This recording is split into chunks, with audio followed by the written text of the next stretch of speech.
आभार, अभिनंदन, स्वागत है हमारे YouTube चैनल इतिहास मंच में। आज हम लोग क्लास 11वीं के इतिहास विषय की इंट्रोडक्शन क्लास में हैं। बच्चों, आज हम इतिहास के पहले कक्षा में हैं। आप में से कई बच्चे ऐसे हैं जो सोचते होंगे कि इतिहास जो है वो रटने का विषय है, इसमें तिथियों का, घटनाओं को याद किया जाता है। लेकिन आप में से किसी ने सोचा है कि इतिहास सिर्फ किताबों की बातें नहीं है, बल्कि इतिहास में हमारे ज़िंदगी, समाज और हमारे पहचान का भी हिस्सा है। तो आज जो है हम लोग इतिहास के अर्थ के बारे में जानेंगे, इतिहास कैसे लिखा जाता है इसके बारे में जानेंगे, और अंत में जानेंगे इतिहास हमें क्यों पढ़ना चाहिए। तो इन सारे चीज़ों का विश्लेषण हम लोग क्रमबद्ध रूप से करने वाले हैं। तो आइए शुरू करते हैं आज का क्लास। आइए सबसे पहले हम लोग इतिहास के अर्थ के बारे में जानते हैं। इतिहास जो है वो संस्कृत भाषा का शब्द है और 3 शब्दों के मेल से बना है। पहला है इति, दूसरा है हो और तीसरा है आस।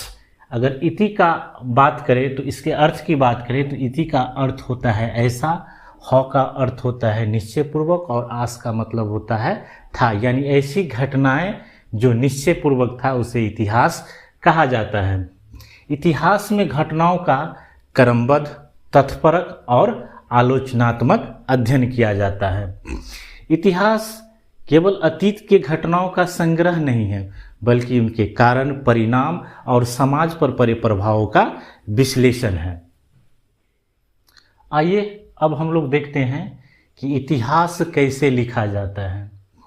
इतिहास को जो है 3 चरणों में लिखा जाता है। सबसे पहले इतिहासकारों के द्वारा स्रोतों की खोज किया जाता है। अब आपके मन में क्वेश्चन ये आया होगा कि आखिर ये स्रोत क्या होते हैं। तो इतिहास में जो है मुख्यतः 2 तरह के स्रोत होते हैं। पहला होता है पुरातात्विक स्रोत और दूसरा होता है साहित्यिक स्रोत।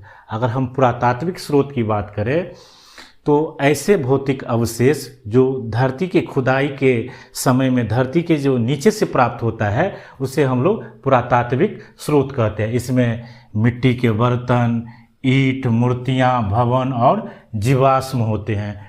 इनका जो है इतिहासकार विश्लेषण करते हैं और विश्लेषण के आधार पर इतिहास का लेखांकन किया जाता है। दूसरा है साहित्यिक स्रोत। साहित्यिक स्रोत में हो गया वेद, पुराण, महाकाव्य और बहुत सारे यात्रियों के यात्रा वृत्तांत। तो इन स्रोतों को सबसे पहले इतिहासकारों के द्वारा खोज किया जाता है, फिर उसका विश्लेषण किया जाता है जो कि सत्य के करीब हो, और तीसरा इतिहासकारों के द्वारा इतिहास का लेखांकन किया जाता है। तो कुल मिलाकर जो है 3 चरणों में जो है इतिहास का लेखांकन होता है।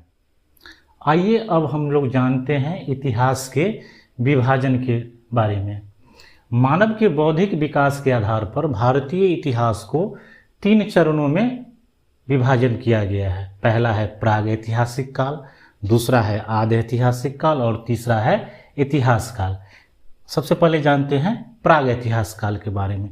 मानव की ऐसी घटनाएं जिसका लिखित साक्ष्य उपलब्ध नहीं हो, ऐसी घटनाओं को प्रागैतिहासिक काल में रखा गया है। दूसरा है आद्य ऐतिहासिक काल, यानी मानव की ऐसी घटनाएं जिसका लिखित साक्ष्य तो उपलब्ध हो लेकिन उसे पढ़ा नहीं जा सके, ऐसी घटनाओं को आद्य ऐतिहासिक काल में रखा जाता है, जैसे सिंधु घाटी सभ्यता का लिपि। तीसरा है इतिहास काल, यानी मानव जीवन की ऐसी घटनाएं जिसका लिखित साक्ष्य भी उपलब्ध हो और जिसे पढ़ा भी जा सके, तो ऐसी घटनाओं को इतिहास काल कहते हैं। अब देखते हैं कालखंड के हिसाब से जो है इतिहास को कितने भागों में बांटा गया है। तो बात करें अगर हम कालखंड के हिसाब से तो भारतीय इतिहास को जो है 3 भागों में बांटा गया है। पहला है प्राचीन भारत का इतिहास। इसमें 2500 ईसा पूर्व से लेके 700 ईस्वी तक के घटनाक्रम को रखा गया है, जिसके बारे में अध्ययन हम लोग प्राचीन भारत के इतिहास के संदर्भ में करते हैं। दूसरा है मध्यकालीन भारत का इतिहास।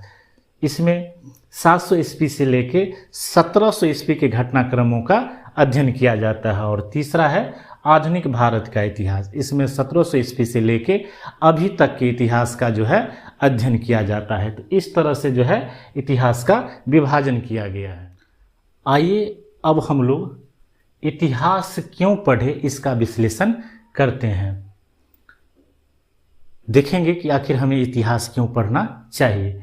तो इसके कई कारण हैं, जिनमें जो है निम्न कारण जो है प्रमुख है। पहला है अपने पूर्वजों के बारे में जानकारी के लिए, यानी इतिहास के द्वारा हम अपने पूर्वजों के बारे में जानकारी प्राप्त करते हैं। दूसरा है भविष्य बनाने के लिए, भूतकाल से सीखने के लिए, यानी इतिहास के द्वारा हम लोग जो है भूतकाल की घटनाओं से सीखते हैं और अपने भविष्य को संवारते हैं। तीसरा है कि इतिहास जो है सोचने और समझने का समझ विकसित करता है कि कोई भी घटना क्यों, कैसे और कब हुआ।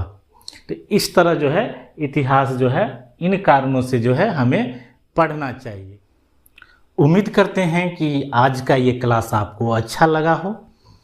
अगर ये मेरा क्लास आपको अच्छा लगा हो तो कृपया कमेंट में अपना कमेंट ज़रूर लिखें और हमारे चैनल इतिहास मंच को कृपया लाइक करें, सब्सक्राइब करें और अपने दोस्तों के बीच शेयर करना ना भूलें। तो मिलते हैं अगले वीडियो में, तब तक के लिए अलविदा।